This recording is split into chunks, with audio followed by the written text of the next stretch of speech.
welcome to Three Mothers. And I'm not going to give this one a day. I'm going to give this one more of a title. It's how to take a whole bunch of old stuff and turn it into a narrative. So what do we do with this old stuff? And a couple of these things I've actually already discussed. These two little school autograph books. I have these. I have a whole bunch of school report cards and other various items. And I even have then a workbook from 1937. Okay? So what do we do with these things? Do we toss them? Do they have any value? As a teacher, I love the little report cards. I just think they're, nothing is paper anymore. It's all digital. And so we don't have any of these little hard copies, and they don't come in these little sleeves or anything like that anymore. But what value do they have? And so today it is about Viola. And I don't have a lot of information about her childhood, only that I knew she was sick. She had diabetes, and she had diabetes before insulin was developed. And so that's pretty much all I have. And when my mom kind of wrote down, bits and pieces of her childhood, she has maybe a paragraph devoted to Viola before she met Orville. So I don't have a lot to go on, but I do have this bit of information. And so I thought, okay, so how do I turn this into a narrative?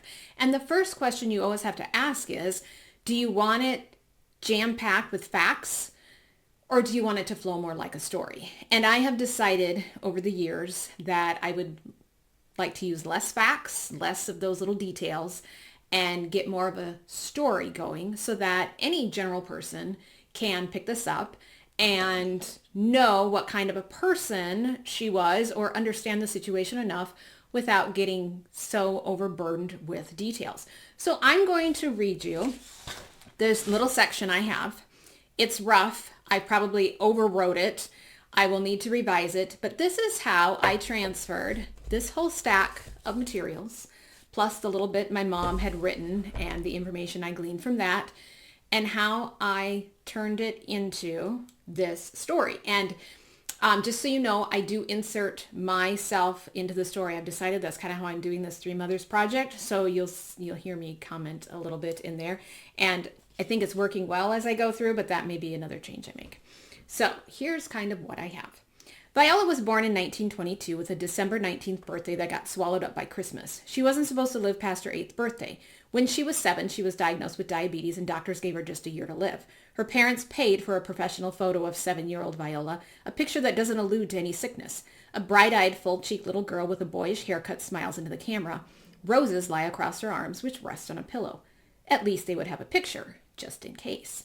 Viola's mother, Molly, watched her sickly daughter's diet closely. That and insulin, which was developed the next year, saved Viola's life. Viola spent part of her childhood in and out of hospitals. She slept in crowded wards, rooms filled with ailing children like Betty, who cried every night. Viola was only 9, but made friends with Mary, the girl who had a private room. The hospital staff and patients called her sweet and remembered her as a little girl who liked to read and write. Viola was such a good patient that nurses said they hardly knew she was around. Treatment was brutal at times, even her doctors hoping she'd forgive them for such mean practices. She became expert at counting grams, measuring out precise food portions.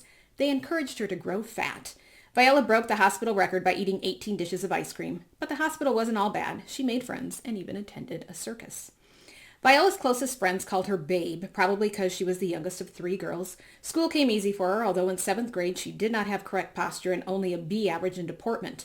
She read lots of poetry, Rebecca, Robinson Crusoe, Heidi, and the Life of Lincoln. She remained healthy, receiving certificates for punctuality and attendance. A's and B's lined her 8th grade report card, while B's and C's filled her high school ones. Latin and algebra earned her D's, although the lowest D was 75, a C by today's standards. She had no self-control, according to the teacher who gave her a D. Miss Lindbergh, her drama teacher, told her to keep on acting, that maybe Viola would be in Bright White Lights on Broadway someday. Did she write that for all her students, or did Viola have a tact for acting on stage? Sunday, December 1st, 1935. Remember the corn crib. Viola was only in 8th grade, so I imagine a kiss with this mysterious C blank K. I have no yearbooks to find names, no faces to place on such riddles. Viola must have been like me, a stereotypical girl, boy crazy and antsy, holding back giggles during class. Inside jokes with girlfriends, don't get disgustipated over me. Taunts of mothering twins, teases of nameless crushes, dumb seniors, and someone named Burton. My yearbook is filled with such indecipherable gibberish. It's like a rite of passage into puberty, a way to fill the dead space of school. The delivery boys of 36 and 37. I bet they were cute boys. Viola May is written across the top of her Essentials in English Laboratory Method workbook from 1937. Francine and Glenn Richards are doodled on the cover with random names doodled throughout. Anna appears in a heart. Dick's address is listed several times, some in pen and pencil, within a doodled scroll. I'm more intrigued by the oral composition practices. By telephone, extend an invitation to a friend to join you at a theater party. Call the city library and ask for a book. Call the gas, electric, or water company and make a complaint in regard to the service. Take a business message for your employer. Place a grocery order by telephone. She wrote interior decorating for a choice of vocation, but sometimes she said she wanted to be a cat doctor. And so that's the whole section I have, because then the next section will be when she meets Orville. And then I'm using the letters for that.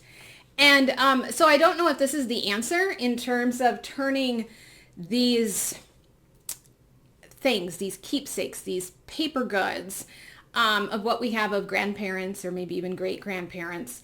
But I like where this project is heading, and I will continue to write it because I think if what I'm imagining, it turns out the way I want it to, I think it'll be a unique piece that will showcase the lives of both my grandmothers and my mother.